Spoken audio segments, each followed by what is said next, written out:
as All right. violating obligations under non-proliferation. Trying for major The transition. Iranians Yeah, but it goes on, took but this for years and did not reject interacting with IAA, nor Don't upload your videos to YouTube. Upload to Restream, where we will live stream it to YouTube and all your platforms at once. Get ready for 5 times more engagement and views. Oh, the algorithms and I can't believe I'm streams and saying engagement. this. And Can anyone this is of disagree with principal what importance Russia now is saying? that all of the issues having to do with JCPOA began when the United States unilaterally left the nuclear deal in 2018. And also because of the principled unwillingness by the UK, France, and Germany to comply with the obligations they have under JCPOA, including to create the conditions for Tehran to receive the material yield from the lifting of unilateral sanctions by the EU in force until 2015. And later, they even went so far as to resume unilateral sanctions, which runs counter to Article 25 of the Charter. The European Union also joined in with pressure, disregarding thus their duty of impartial coordinator of the joint JCPOA Commission. Yeah, I mean, it's not even that. The most egregious example was what happened in Vienna yesterday. Why is the next Yet another biased and divorced from reality resolution passed by the Board of Governors of IAEA, which talks about some trumped-up threat to international peace and security from the Iran nuclear program. And this happened despite the fact that Iran is strictly complying with its obligations under NPT and under the Comprehensive Safeguards Agreement, and despite the fact that Iran remains the most inspected IAEA state. And the reports of IAEA Secretariat state clearly that there is no non-proliferation risk. In other words, the Western participants to the JCPOA have been doing everything to fuel the escalation and essentially incited it. They artificially created tension in international platforms, and this only provided Israel with additional impetus for radical steps and created the feeling of impunity with Israel. In the context of the current strikes by Israel, what we noticed is the information mass media about the fact that there was likely coordination between Israel and British special services. Immediately after the Israeli strikes, they sheltered the Israeli aviation, which participated in the strikes, in their bases in Cyprus. We also noticed a statement made by Israel when they said that they warned about their attacks. They warned Germany, JCPOA participant, and Italy. What scares me even more, it also came to the fore that our American colleagues also had information about the strikes. The Israeli strikes were also supported by the French, who clearly knew about them beforehand. And we will not be surprised here if the members of this group of like-minded states will start condemning Iran for their actions, which they undertook fully in line with Article 51 of the Charter. We are following very closely the current situation with the IAEA Secretariat.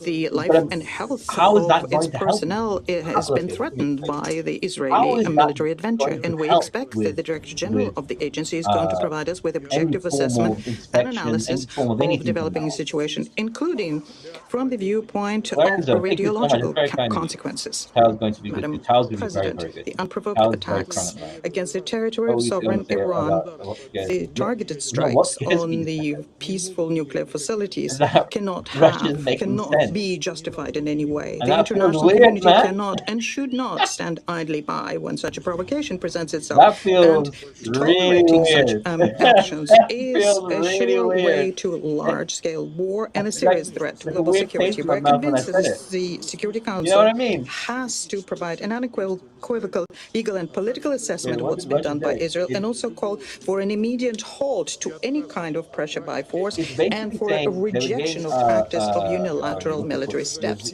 We need to support any and all diplomatic efforts aimed at de-escalation and the return to negotiations. Let me underscore yet once again that settling issues having to do with the Iranian nuclear program is only possible if a peaceful political and diplomatic pathway is followed. No forceful resolution can be either legitimate nor viable here. By the way, let me say that the United States themselves have stated this repeatedly when they explain their readiness to continue with negotiations. Russia remains committed to strengthening international law, abiding by the UN Charter, and finding solutions which exclude further sliding of the region towards a new destructive war. And we are ready to work with all those who will advocate diplomacy and who will be looking for peaceful means to resolve differences. I thank you. I thank the representative of the Russian Federation for his statement, and I give the floor now to the representative of Algeria. Those two times, and because my TA is so amazing, I predicted this, obviously. First of all, I might do a video about. I wish to extend my appreciation to you for your prompt response in convening this urgent meeting. For the DXY benefits. And there we've been listening in to this emergency session at the UN Security Council, a session that was watch the dollar start doing Iran some silly things. earlier on Friday after it was hit by Israel's attacks. And then we were listening to the Russian ambassador to the UN, and Russia supported Iran's call for this emergency session. Let's bring in our correspondent Gabriel Zonde, who's also listening in there in New York. We also heard from the IAEA Director General Rafael Grossi, Gabe, and he reiterated the stance of the UN, of the IAEA, that it supports a diplomatic solution to the nuclear situation in Iran, and of course reiterated, underlined, underscored the grave risks of any strikes against nuclear sites in Iran. Gold is going to do some. Look, I said that gold would probably go to 35. Yeah, that's right. He really did reiterate that when he was briefing the council, and also urging restraint by all sides. We've heard that from the Secretary General as well as in the statement that he put out, but really saying that it is critical now more than ever for restraint, according to Rafael Grossi. And he said also that the IAEA is prepared to send nuclear safety and security experts to Iran if necessary to help secure sites if they are requested to do that. These are different than inspectors. And he said he himself is willing to go to Iran at his earliest opportunity to also oversee that, should that be necessary and or requested. We also, as you mentioned, heard from the Russian ambassador to the UN, Vasily Nebenzia, strong comments there calling Israel's attack on Iran unprovoked, a gross violation of UN Charter, and international law. He says that it's a clear violation of Iran's sovereignty, and it cannot be justified in any way. Those were part of the comments there from the Russian ambassador. Okay, Gabriel Zondo, many thanks indeed. We will be coming back to that Security Council meeting when we hear from Iran, we understand Israel, Iraq, and indeed Kuwait. Let's now turn to Elijah Magnier. He's a military and political analyst, joins us live from Paris. First of all, Elijah, I just want to get your reaction to Iran's retaliation and the speed with which it was launched. A massive drag on the US. Thank you for having me. It's obvious that Iran is regaining the control of its command and control center, of all the top commanders that have coordinated the attack. Now they know what the Israelis have destroyed, what remain, and for how long they can last. They consider this war is going to last for very long, and for the Israeli to launch several hundred missiles in a kind of corridors against the Tel Aviv itself. It shows the determination of inflicting pain on Israel, but also they are prepared to receive exactly the same retaliation on Tehran and most probably on civilian targets.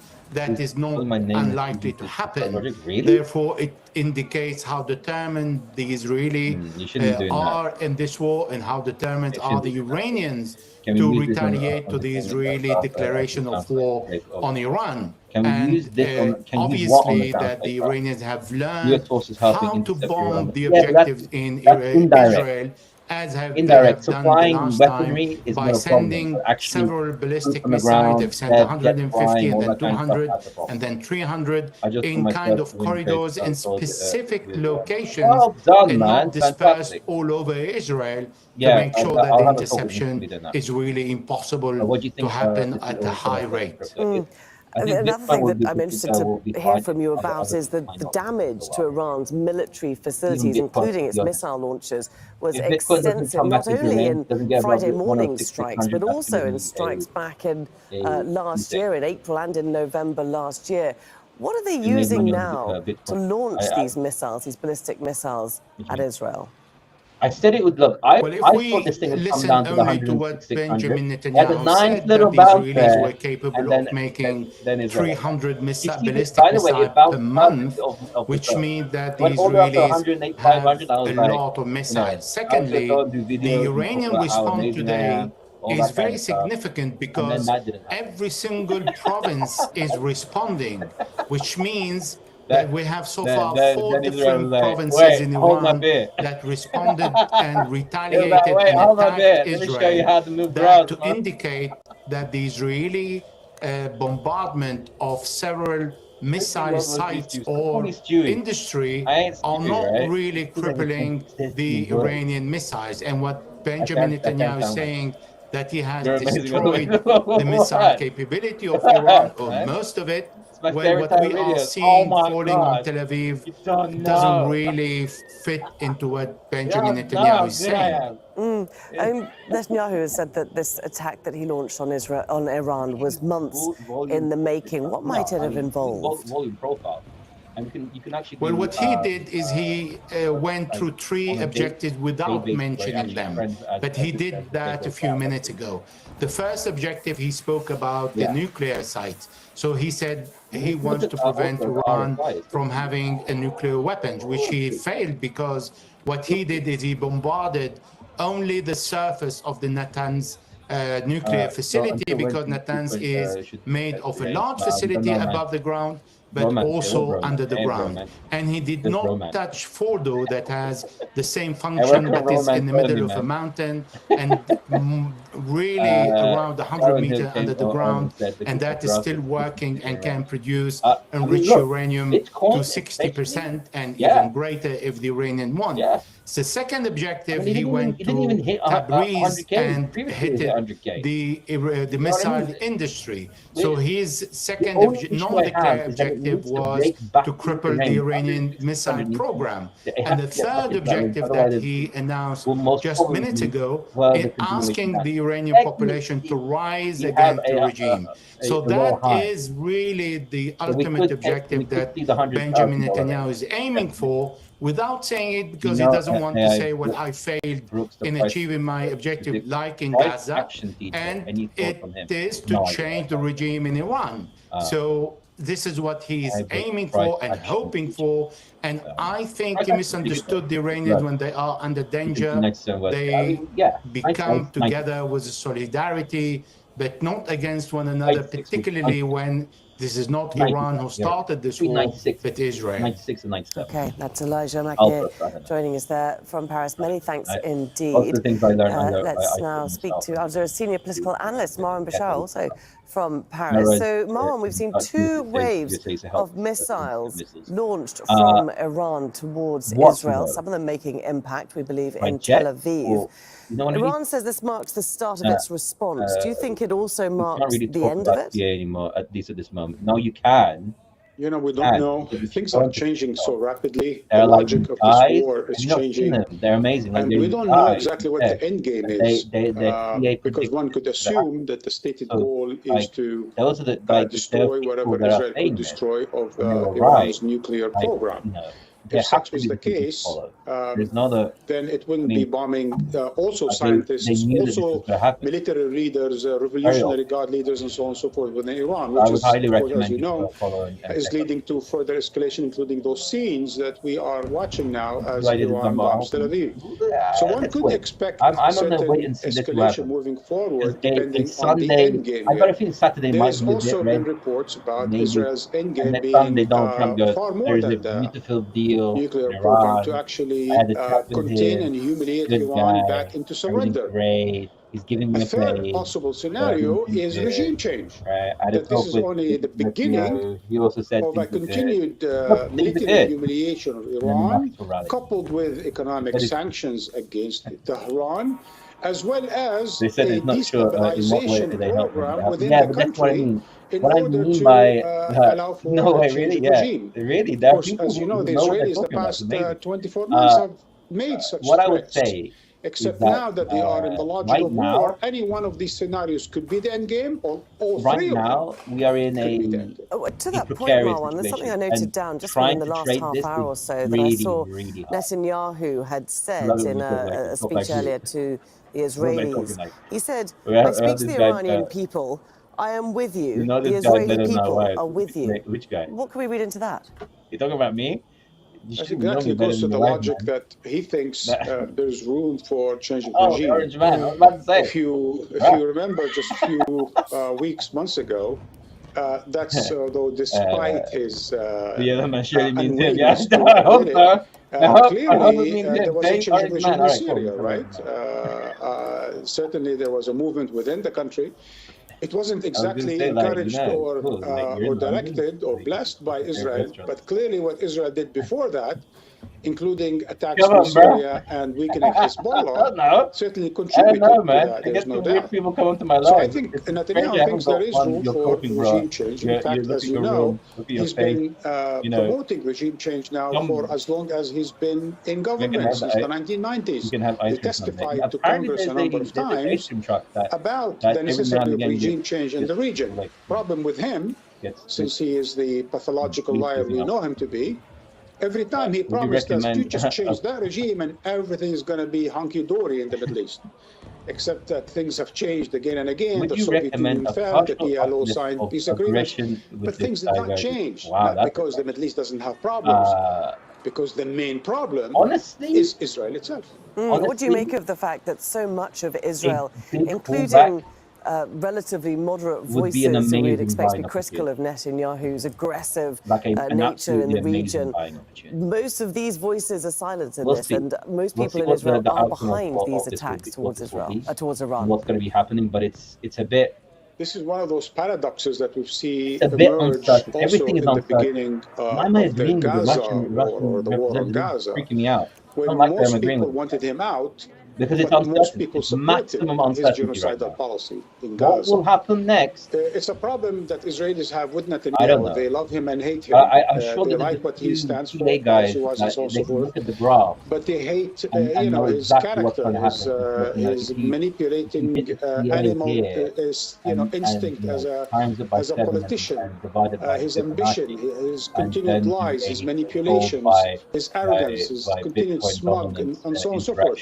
Certainly stabbing everyone in the back. So don't really trust him personally, but do you support his policies? And when it comes to Iran, our viewers around the world need to understand that Israel has been dictating, manipulating, deceiving its population about various threats, especially the Iranian threat. You didn't know that I can remember. Certainly, as I said, as long as Netanyahu became deputy foreign minister back in the early 1990s, he has been putting Iran on the top of the agenda, sometimes as a deflecting mechanism, but mostly as an existential threat against Israel. It's all about the new Nazis, calling the Ayatollahs the new Hitlers, and so on and so forth. So that has planted a seed of hatred and fear and disgust by the Israelis against the Iranians, against the Iranian regime. And hence, when such a campaign is launched, they certainly would have a certain popular appeal. The problem with all of this, Lauren, is that Or if he feels like the threat isn't on him, and still is, in so many ways, diplomatic alternative to all of that. There was a nuclear deal, and the Iranians signed on to it. And just the last I missed that one, Tonke. I really did miss that one. Now is so looking pragmatic. back, He it's wanted so to sit down with the clear. Americans person to It's person so and work out clear. a deal Honestly, and lift the sanctions even and said normalize 6 relations months from with various now, countries in the Israel will region. be So I attacking think what Iraq. Israel is It's doing so now clear.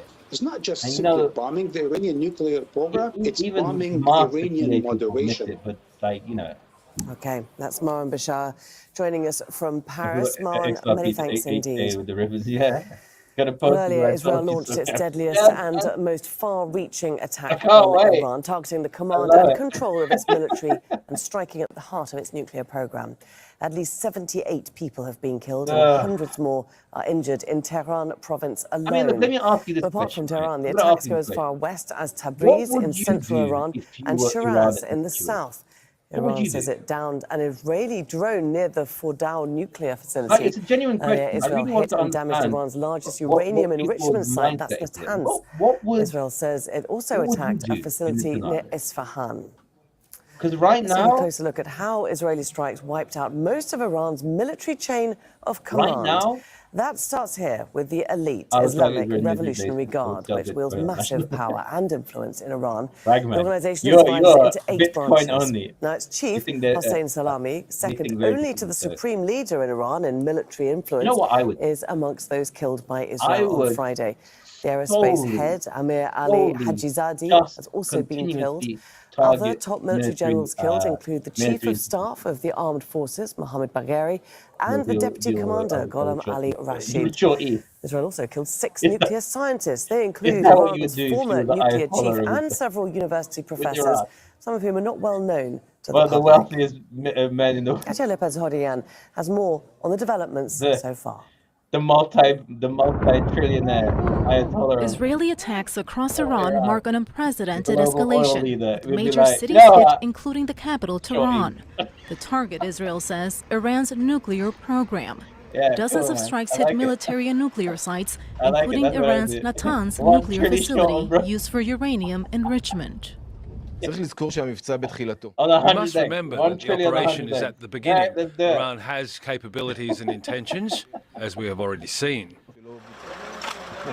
Among the dead are top nuclear scientists and military leaders. 3 of the 4 commanders in this video who oversaw strikes on Israel back in April are now dead. Iran warns it will retaliate. Tehran launched 100 drones towards Israel on Friday. Most were intercepted. More attacks, the government says, will follow. Iran's supreme leader, Ali Hosseini Khamenei, has said Israel will face a bitter and painful fate, a warning echoed by the president. The Iranian nation and its officials will not remain silent in the face of this crime. The Islamic Republic of Iran's legitimate and powerful response will make the enemy regret its foolish actions. Protesters in Tehran are also calling for retaliation. They say Israel's attacks are unlawful and unwarranted. Our leaders should respond quickly and fearlessly to the aggression of the ill-fated Zionist regime with the shortest possible time and utmost strength. Amid rising tensions, Israel has temporarily closed its embassies around the world. Man. And fearing retaliation from Tehran, some hospitals in Israel, like this one in Tel Aviv, have moved hundreds of hospital beds and medical equipment underground. Unfortunately, we are doing something we've become quite accustomed to in recent years. We're moving the entire pediatric department to the hospital's fortified shelter. The attacks point to a new chapter in the Middle East. With Israel warning, it's just the beginning. Katya Lepez-Hodian, Al Jazeera. Well, Ali Hashim, our correspondent who's covered Iran extensively, joins us here now in the studio. Good to speak to you, Ali.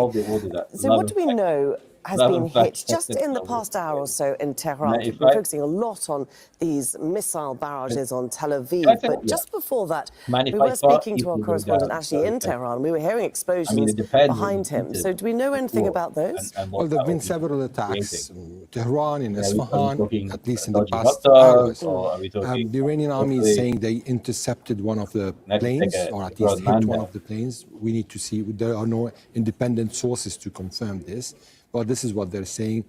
It seems the Iranians have taken the initiative once again, in a way or another. They, given the fact they're using their defenses, regardless of how much efficient they are, but at least, yes, this morning, the news was that all defenses were destroyed.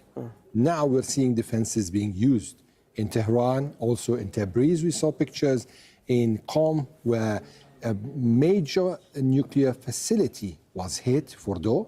Also in Isfahan, there's another nuclear facility that was hit.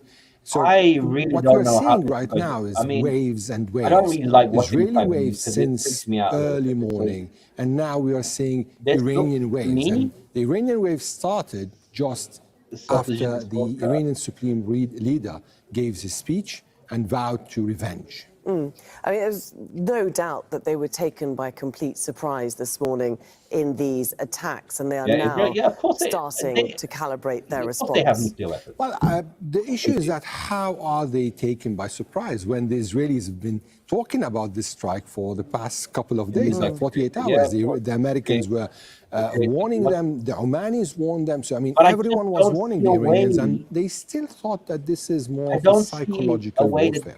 Now, this could be just media reports, because really the way the commanders were killed, they were all killed in the war room. Most of them were killed in a meeting in the war room, regardless of the details, because we need also to know more about how all these things are unraveled and how they happen.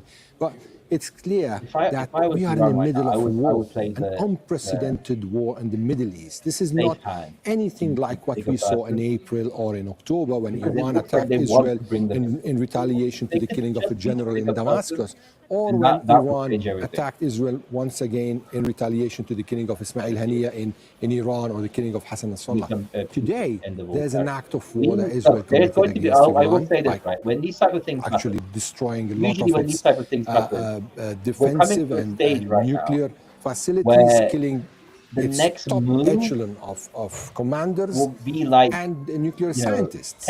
So now this is a war between two countries. It's been a long time since the Middle East has seen such images. Absolutely, and it doesn't seem as if Netanyahu is in any mood to contain this. In fact, he seems to want the escalation. Well, Prime Minister Netanyahu has been kind of preaching for years the idea of hitting the Iranian octopus at its head. This is the same no, it's not the same what we've been seeing over the past months, because this is not only related to Iran's nuclear program, it's related to Iran's posture in the region. And what's been happening over the past 9 months? The Israelis were able to clamp Iran's arms around the region, hit Hezbollah, neutralize the Iraqi militias in Iraq, hit Hamas, and of course the situation in Syria took a different direction. So this was the idea of hitting the arms and then hitting the head. And in Iran, it seems that the Israelis adopted the same strategy, whereas they started with hitting the regimes or the establishment's arms by killing the commanders and the nuclear scientists, and then heading towards the head. And this is why many observers are questioning whether this is a military campaign against Iran's nuclear facilities, or it's an attempt to collapse the regime. There has been talk of that. I just want to just think on this killing of 20 top commanders and the impact that has in Iran, because we've heard of assassinations over the years in Iran, and they've been taken very badly. But this is 20 top commanders. You say it's an extraordinary number. How much damage is that going to do to Iran? 20 that's commanders. That's vast. It's not easy, because the first thing that the Israelis did in this attack was overwhelming Iran's command and control. They were able to just dissect it in a way and cut the link, unlink it. So when it was unlinked, there was no possibility to retaliate immediately. Then we saw the Supreme Leader Ayatollah Khamenei appointing successors to the commanders, and in few hours it seems that they were able to regroup and to start their own, to take the initiative and start hitting. But yet, those commanders are old soldiers. For example, Amir Ali Hajizadeh, who was the commander of the missile force, this guy, this person, has been the man in charge of Iran's missile capabilities, is there like rebuilding in the country's missile capabilities after the killing of Hassan Tahrani Muqaddam, who was the father of Iran's missile force. So these people have been in the military, have been in the IRGC for years. Hussein Salami, actually, I think he was going to retire by next year. Ghulam Ali Rashid is also deputy commander of the armed forces. Mohammed Bakri, the armed forces commander. So these are all people with experience, and Iran was depending on them to initiate any kind of retaliation. They were hit. Now, there are other people in their places, and we are going to see how this war is going to continue. Absolutely. Okay, Ali, many thanks indeed for helping us follow all the developments that have been happening today.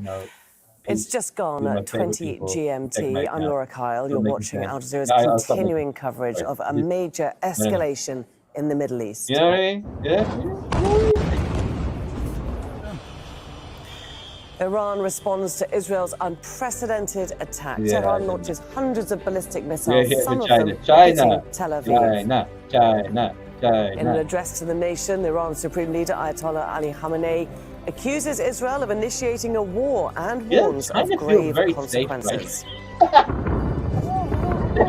It feels very safe right now. I feel like Israel's been attacking Iran's nuclear facilities and military sites after killing its top military commanders and nuclear scientists. Is like and US President Donald Trump warns Tehran that the next attacks will be even more brutal unless it makes a deal over its nuclear program. I feel like they're literally sitting there going... Iran's promised retaliation to Israel's unprecedented attack has begun. Tehran says it's launched hundreds of ballistic missiles towards Israel. Shut up. Shut up. They're just crazy things by themselves. The skies of Tel Aviv were ablaze with a crisscross of rockets fired by Iran and Israeli air defenses. Israel's defense minister says Iran has crossed a red line by targeting civilians, with media reporting at least 21 people have been injured. Iran's supreme leader says Tehran will attack without mercy, claiming Israel has, quote, launched a war. I don't want to say it. I do love how he's like... Life will become bitter for them, I do without doubt. how Israel... They cannot think that they've hit us, and it's over. No, they started this. People. And now they've launched a war. 21 people got injured. We will not let them get away with this large-scale crime. The forces of the Islamic Republic will deliver huge blows to the Zionist regime. We may have my dear people unalived should know a lot more people. That we have no shortcomings in delivering an answer to this. Those are the people that Gabriel Zondo is at the UN headquarters where the Security Council is meeting this hour at Tehran's request. Kimberly Halkett is at the White House. But first, let's head over to Amman. There we can speak to Al Jazeera's Noor Day, who's tracking all the developments from Israel. Noor, just first of all, update us on what we know to be happening in Tel Aviv. It's what, some 2 hours after those strikes by Iran. Anyway, whatever, it's cool. It's got nothing. Well, Laura, according to the Israeli army spokesperson, the missiles launched did not exceed about 100 in numbers. There were 5 to 7 sites where direct impact was cited, but there's shrapnel all over Israeli territory. Police and the emergency services are searching from the north to the wider Tel Aviv area and further down in the south, certainly across the occupied West Bank. There have been sightings and reports of shrapnel. All in all, 21 people reported injured. two reported to be in critical condition. This was an extensive volley of ballistic missiles, something that Tel Aviv was not used to. Extensive damage was reported to buildings, but of course, because there was compliance with the instructions to head to shelters, to be in the safe rooms, the number of casualties or injuries among the residents was minimized, and we only have those 21 reported. And tell us then about Israel's defences against this kind of attack, because that was an enormous amount of rockets that we saw lighting up the skies over Tel Aviv. But Israel, of course, is well prepared against this. It could be, yeah. It could be, yeah, for sure. It most certainly is. Israel has a multi-layered air defense system, the Iron Dome being just one of them. Israel sells these air defense systems around the world, testing them, if you will, against the missiles and rockets of various parties, incling now Iran. But in addition to the Iron Dome, there are other missile systems, surface-to-air missile systems, and there's also the THAAD, the batteries operated by the U.S. Army. There are reports tonight in Israeli media that those were also put to use to basically intercept those ballistic missiles. So Israel is a regional superpower militarily. It has the defense systems. It has the emergency plans put in place to minimize the presence of civilians and to minimize casualties in the event of a confrontation with Iran, something that, of course, Israel has also been planning and preparing for years, according to many Israeli officials who've spoken out today after that unprecedented attack against Iran. And Noor, since those strikes, we have been seeing pictures. We can see them there on our screens in the corner of people coming out of shelters, we assume, and moving around the streets of Tel Aviv with their bags, carrying their children with them. Does Israel think that for now the threat is over? You know what the problem is?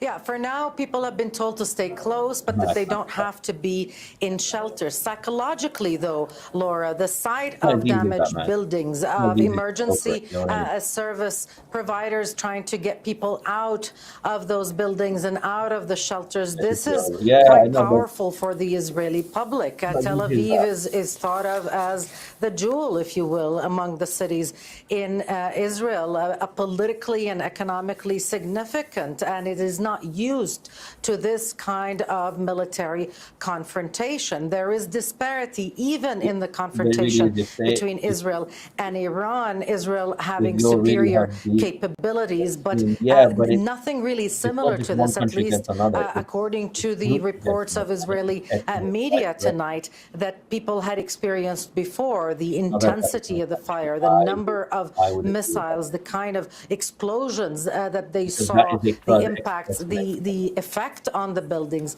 This is new to the Israeli public, and it is quite a powerful image to leave. It rattles the residents, of course, and they've been told since the early hours of Friday by the Israeli Prime Minister and cabinet members that Israel is ready to continue this confrontation with Iran for days and possibly for weeks until the goals announced, the several goals announced by Netanyahu are achieved, namely to decimate the military capabilities and the nuclear program of Iran. Okay, that's Noor Day bringing us the latest lines on Israel. Joining us there from Amman in Jordan. Noor, many thanks indeed.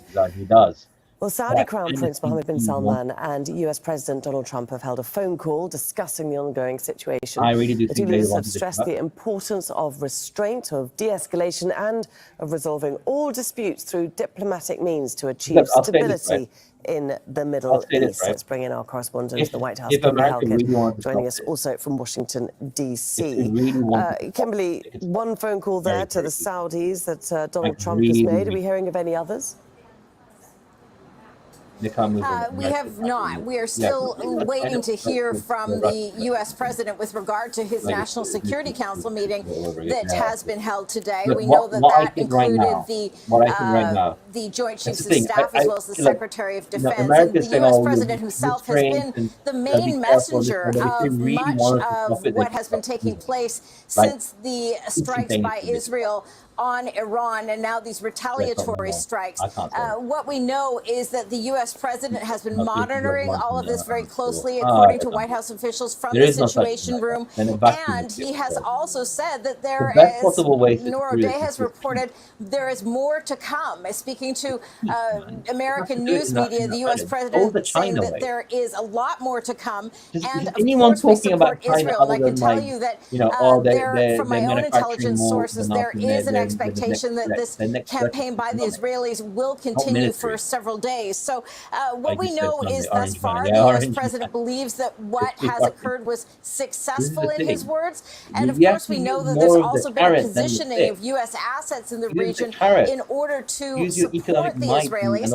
Not only has there been one destroyer and a second on the way positioning to the eastern Mediterranean, but also the Air Force as well. And significant about the destroyers, the fact that it has the capabilities to defend against missiles. So this is something that the U.S. has, even though it said this is Israel's fight, has certainly played an important role, not only in coordination and consultation, but also in making sure that there is a military ability to back up the Israelis should that be needed. And in the meantime, in parallel, really, Trump is still hopeful of the diplomatic solution, saying that he's hoping that nuclear talks between the US and Iran can still go ahead in Oman on Sunday. I didn't realize that you're supposed to wear gloves over my hand. It's astonishing, but yes, that is exactly what the U.S. president is saying. He believes that Iran was given a 60-day timeline. On the 61st day, even though the U.S. president urged Israel not to strike, well, a deal to limit Iran's nuclear program was still within sight. Israel went ahead anyway. The White House confirming that they told Israel in advance, both publicly and privately, not to take action, but that was advice that was not heeded. And we know that the U.S. president, in spite of this, believes that there can still be an opportunity for the Mideast envoy, Steve Witkoff, as well as the Iranian foreign minister, to hold those 6th round of indirect talks on Sunday in Oman. But the U.S. president saying that he believes these strikes will offer Iran an incentive and improve its chances for an agreement. Okay, that's Kimberly Halkett bringing us all the very latest lines from the White House. Kimberly, many thanks. Well, the UN Security Council is meeting at this hour to discuss Israel's strikes on Iran. The Director General of the UN's nuclear agency has told members of the Security Council that the above-ground pilot enrichment plant at Iran's Natanz nuclear site has been destroyed in the Israeli attack. He also talked about contamination levels in the facility. Appreciate it. Love. The level of radioactivity outside the Natanz